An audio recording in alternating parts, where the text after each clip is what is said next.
Le vote vient de s'achever au Bangladesh. 120 millions d'électeurs étaient aujourd'hui appelés aux urnes pour élire leurs députés, ceux-là même qui désigneront ensuite le ou la première ministre. Un scrutin en fait sans suspense. Le parti au pouvoir de l'Awami League, dirigé par la première ministre Sheikh Hasina, est assuré de l'emporter. Le principal parti d'opposition ayant boycotté l'élection. Alors pour quelles raisons? On voit ça avec notre correspondant sur place, Sébastien Farsi.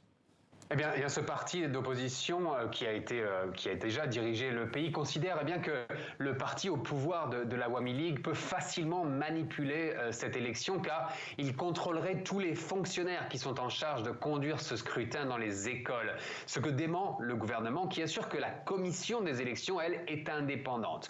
Le BNP a donc refusé de participer. À la place, certains de ses membres ont essayé de couper les routes ce matin en brûlant des pneus. 13 centres de vote dans les écoles ont également été incendiés ces 2 derniers jours.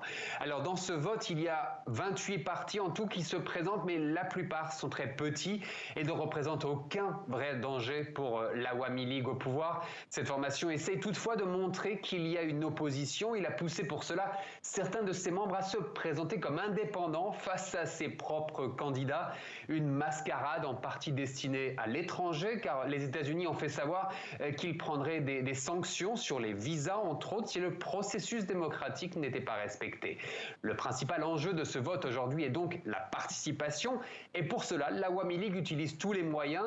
Un ancien ministre du parti a menacé les familles pauvres de leur retirer leurs avantages sociaux s'ils n'allaient pas voter.